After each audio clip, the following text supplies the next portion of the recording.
К моей двери подходит красивая молодая женщина. Она выглядит очень взволнованной по поводу своего сегодняшнего свидания со мной и хвастается тем, что даже приготовила коробку для ланча по этому случаю. Тем не менее, я не помню, чтобы у нас с ней было свидание. Я насмешливо спрашиваю, кто она такая, но она, похоже, не понимает сути вопроса. Совершенно очевидно, что она подружка Ри, и она выглядит почти оскорбленной тем, что я задал ей такой странный вопрос. Она начинает подозревать, что у меня есть еще одна причина не пускать ее в свой дом. Возможно, я слишком тороплю ее с той девушкой в офисе. Она требует, чтобы я сказал, где находится эта мерзавка. Я вставляю словечко и поправляю ее. Я объясняю, что еще не готов к этому. Она приносит свои искренние извинения за возникшую путаницу. Она забыла надеть контактные линзы в спешке, когда уходила из дома. Прошла уже неделя с тех пор, как я в последний раз разговаривал с этой странной девушкой. Я заметил, что снаружи доносится сильный шум, и я понимаю, что мой сосед по соседству съехал. Я никогда не вижу его лица, только грузчики выносят различные предметы мебели. Я возвращаюсь в уютную обстановку своего дома, но через несколько мгновений раздается звонок в дверь. Когда я медленно приоткрываю дверь, в комнату заглядывает девушка, с которой я был на прошлой неделе. Она ерзает на месте и спрашивает меня, помню ли я ее до сих пор. Я киваю, все еще с нежностью вспоминая, что она подружка гида, который только что съехал. Она закрывает глаза от усталости и рассказывает, что рассталась с ним на днях, и я приношу свои соболезнования. Она объясняет, что у этого дурака был роман на стороне, или скорее он слишком вовремя подоспел к ней. Несмотря на то, что у него была такая красивая и любящая подруга, Ри часто приводил в свой дом других женщин под предлогом работы или просто того, что они хорошие друзья. Я слегка злюсь из-за нее и спрашиваю, какой идиот мог так поступить с доброй молодой леди. Она стряхивает это с себя,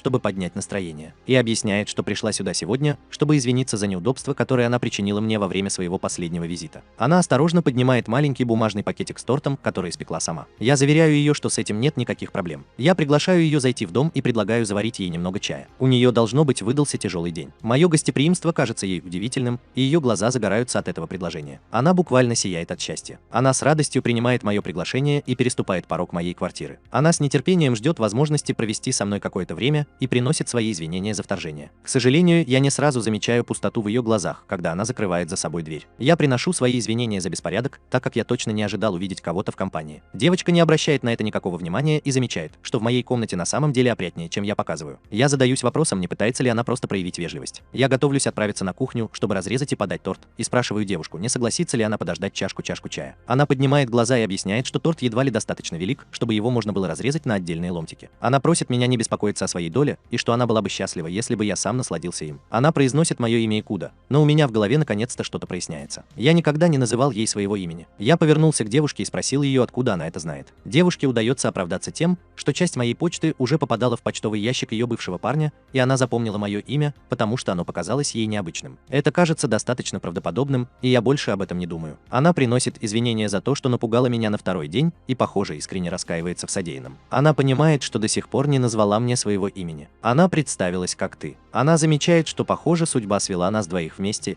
и она надеется, что мы с тобой поладим. Я испытываю слегка смешанные чувства по поводу того, чтобы сблизиться с тобой, особенно после того, как она только что рассталась с моим соседом. Здесь есть много предупреждающих знаков, но я дальтоник. И снова я не замечаю, как цвет исчезает из ее глаз. Я осторожно открываю и достаю торт, который ты испек для меня. Расположение этого маленького торта просто восхитительно. В нем даже есть клубника, моя любимая ягодка. Она надеется, что он придется мне по вкусу, и с тревогой наблюдает, как я вгрызаюсь в него. Я достаю вилку и замечаю, что она смотрит на меня, и говорю ей, что она заставляет меня нервничать. Я наконец-то откусываю кусочек песочного пирога и нахожу его просто восхитительным. Ты испытываешь невероятное облегчение. Она объясняет, что прошло уже много времени с тех пор, как она пекла торт и подсыпала в него наркотик, поэтому она беспокоилась, не заметил ли я, что он стал другим на вкус. Подожди, ты подсыпал в него наркотик? У меня в голове все путается, а зрение расплывается. Мне следовало бы впасть в панику, но я испытываю странное умиротворение. Я вижу, как на лице Юя появляется зловещая улыбка. Все вокруг погружается во тьму, и последнее, что я слышу, это то, что ты желаешь мне хорошего ночного сна. Я медленно просыпаюсь, и у меня раскалывается голова. Я совершенно не помню, что только что произошло. Ты пробыл здесь второй день, а потом и следующий. Я чувствую что-то мягкое и теплое на своей щеке. Я открываю глаза и вижу, что ты пристально смотришь на меня сверху вниз. Ее рука, по-видимому, ласкала меня, пока я спал. Я спрашиваю, как же мне удалось заснуть. И она объясняет, что я, должно быть, невероятно устал после работы. Я принимаю ее объяснение за чистую монету, но понимаю, что моя голова лежит у нее на коленях. Я отпрыгиваю в сторону из чувства смущения и элементарной порядочности, так как обычно конечно, я не стал бы так поступать с девушкой, с которой только что познакомился. Ты посмеиваешься и уверяешь меня, что беспокоиться ни о чем, так как ей очень понравилось наблюдать за моим спящим лицом. Я действительно не знаю, как на это реагировать. Я просто нервничаю. Я не могу поверить, что вот так уснул на коленях у Юя, даже несмотря на то, что в последнее время работал сверхурочно. Я заметил, что уже далеко за 6 вечера, и Ю издает удивленный возглас ужаса. Она готовится выйти за дверь, так как считает, что уже злоупотребила оказанным ей гостеприимством. Я приношу извинения за то, что не был лучшим хозяином, но она заверяет меня, что все в порядке. Она смело спрашивает меня, можно ли ей навестить меня еще раз, и я не вижу в этом никаких проблем. Я говорю ей, что был бы рад снова видеть ее у себя, и она смеется. Она с нетерпением ждет встречи со мной снова. Я возвращаюсь в свою комнату, мечтая наяву о том, каким милым ты был. Однако мне действительно интересно, почему в конце концов я заснул. Я замечаю, что посуда уже вымыта и убрана, а комната выглядит еще более убогой, чем обычно. Ты, должно быть, успел привести дом в порядок, пока меня не было. Я почти чувствую себя виноватым из-за этого. Тем временем Юй сжимает в руке ключ от квартиры Кудо. Ты с радостью развешиваешь одежду сушиться, так как сегодня день стирки белья. В конце концов она дотрагивается до нижнего белья Икуда и чуть не шарахается в сторону от смущения. Однако, даже если ей неловко,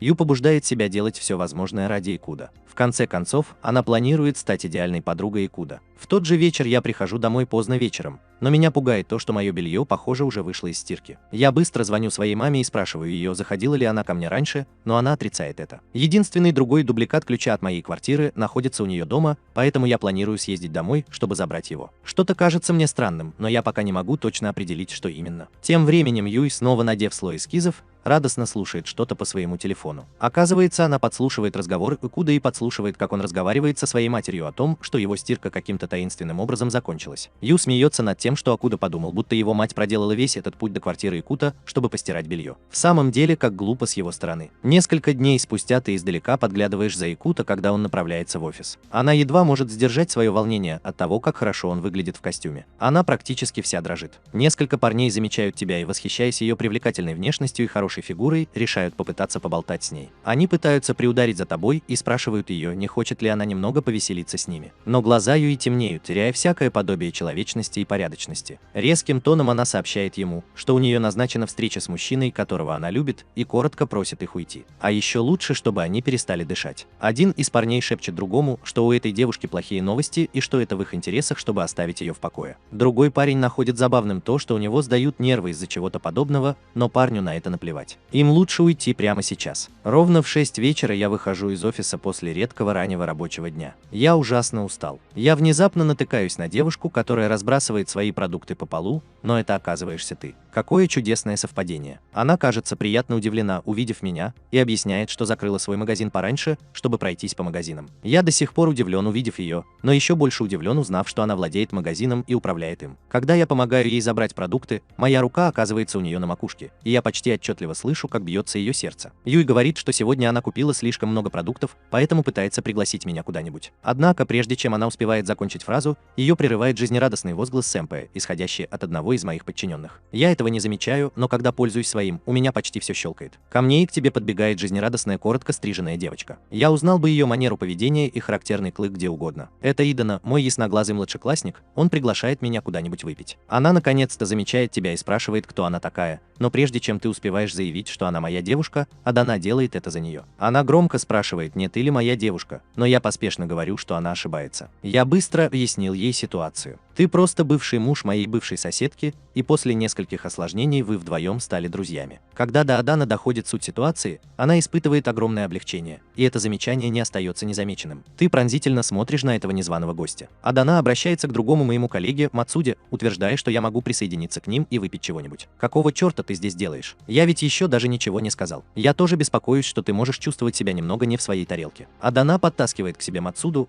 который, кажется, мгновенно влюбляется в тебя. Он представляется одним из моих коллег, и ты вежливо киваешь ей головой. Идана машет тебе на прощание и пытается утащить меня с собой и Мацудой, но я помню, что ты все еще разговаривал со мной, и я пытаюсь спросить ее, о чем она говорила. Мацуда, услышав о том, что у меня были предварительные планы, почти отпускает меня, но по какой-то причине хранит молчание. Ты делаешь храброе лицо и отпускаешь меня с моими коллегами, заверяя, что она может навестить меня в любое время, когда захочет. Она радостно обещает испечь для меня немного печенья в следующий раз, и я с радостью жду этого с нетерпением. Идана рявкает на Мацуду, чтобы тот сделал то же самое, и он быстро обнимает меня за плечи и ведет в наш любимый местный бар. Адонна еще раз прощается с тобой, и ты издалека с улыбкой на лице тоже машешь ей на прощание. Однако, как только вы оба окажетесь вне пределов слышимости, вы с Адана вонзите кинжалы друг другу в спины. Это может быть только один вариант. Я занимаю свое место рядом с Мацудой и Адана в нашем любимом баре и кабинке. Сегодня напряженный вечер пятницы. Адана рассказывает о дорожно-транспортном происшествии, которое мы все видели по дороге сюда, и она выражает, как ей было страшно. Вмешивается Мацуда и говорит, что машина врезалась в двух молодых людей, и он беспокоится за них. Я киваю ему в знак сочувствия. Это ужасная вещь. И Дана говорит, что она немного беспокоится о том, чтобы вернуться домой одной после того, как стала свидетельницей подобной аварии, но мои мысли, по общему признанию, блуждают к тебе, которому, как я знаю, тоже пришлось идти домой пешком в одиночку. Гидана бросает на меня быстрый взгляд и замечает, что я думал о чем-то другом. Она спрашивает меня, о чем я думал, и я признаюсь, что думал о тебе и беспокоился за ее безопасность. Я, должно быть, чем-то обидел одну Донну, потому что она становится довольно сварливой и указывает на то, что она находится прямо здесь. Я, заикаясь, пробормотал извинения. Мацуда шутит, что он тоже здесь, но Идана наступает каблуком ему на ботинок. Идана заверяет меня, что с тобой все будет в порядке, и она сама. В другом месте ты уже начал выполнять ее домашнюю работу, и благодаря своим врожденным навыкам расследования она раскопала практически все подробности жизни Идана. Например, ей 24 года, ее родители живы и здоровы. Самое главное, что она живет одна. Мацуда встает и направляется в туалет, оставляя меня наедине со слегка подвыпившим Адана. Она спрашивает меня, не собираюсь ли я больше пить. Я отвечаю ей, что уже достаточно пьян, но выражаю беспокойство по поводу того, как она сможет вернуться домой одна. Адана садится и говорит, что с ней все будет в порядке, но она делится тем, что ее что-то немного беспокоит. Я спрашиваю ее, что у нее на уме, и она вдруг протягивает ко мне обе руки. Она спрашивает, не хотел бы я пойти с ней куда-нибудь вдвоем. Я ошеломлен этим внезапным приглашением, и у меня дрожат руки. Я не знаю, как на это реагировать. Я отдергиваю руку назад и приношу извинения. Я обращаю ваше внимание на то, что мы оба немного перебрали с выпивкой, и какие бы важные дела у нее не были на уме, лучше отложить их на следующую неделю. Адана выглядит почти опустошенной моим ответом. Когда Мацуда возвращается к столу, мы все направляемся обратно ко входу. Мы проходим небольшое расстояние до перекрестка, где все расходимся в разные стороны. Я доверяю безопасность Аданы Мацуде, и он заверяет меня,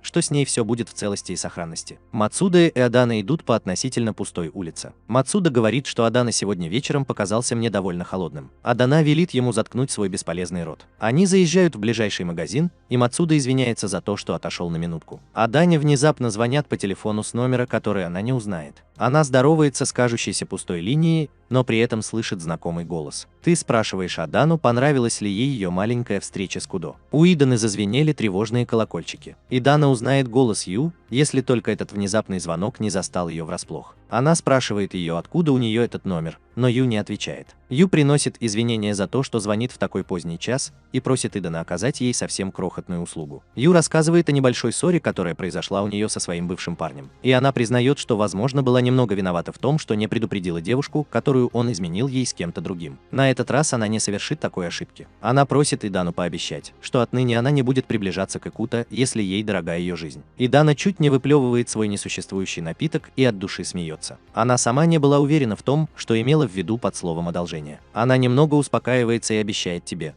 что они с Икута просто коллеги, простые младший и старший. Тебе абсолютно ни о чем беспокоиться. Ты должен поблагодарить ее за то, что она так охотно согласилась помочь, и она поверит тебе на слово. Однако мне кажется, что кто-то приближается к Адане в темноте. Через несколько минут Мацуда наконец возвращается с охапкой бутылок в руках. Он замечает, что Адана ведет себя как-то странно, и спрашивает ее, в чем дело. Адана улыбается и говорит, что она передумала. Позже, когда я готовился лечь спать, я начал беспокоиться о том, что, возможно, слишком резко отверг Адана. Но я не могу точно сказать, что думал о тебе, когда она пригласила меня куда-нибудь наедине. Я устал и измучен, я уже собрался лечь спать, но тут слышу, как кто-то звонит в дверь. Раздается еще 2 звонка, за которыми следуют 2 быстрых обертывания. Мне интересно, кто бы это мог навестить меня так поздно ночью. Я смотрю в глазок и вижу, как Мацуда пытается помочь подняться явно истощенному Идана. Я поспешно открыл дверь и спросил Мацуду, что случилось. Он объясняет, что они вдвоем отправились еще раз выпить, но он оставил ее на несколько минут, а когда вернулся, она была совершенно пьяна. Он не знает, где она живет, так что у него не было другого выбора, кроме как привести ее сюда. Я положил руку на бедро и потер виски. Я испустил тяжкий вздох. Я не могу оставить Идам в таком состоянии, поэтому я позволил Мацуде отвезти ее в дом, пока она не протрезвеет. Он усаживает ее на пол и осторожно снимает с нее обувь, но тут же оправдывается, утверждая, что завтра ему рано вставать. Он оставляет меня одного с пьяным Адана. Я чувствую себя неловко, впуская коллегу женского пола в свой дом в такой поздний час, но у меня нет особого выбора, так как она не в том состоянии, чтобы идти домой в таком виде. Я помогаю Адана в своей квартире и тем временем предлагаю ей немного воды, но я не замечаю, как на ее лице появляется лисья ухмылка. Лицо. Выйдя на улицу, Мацуда идет домой с обеспокоенным и страдальческим выражением на лице. Он надеется, что поступил правильно.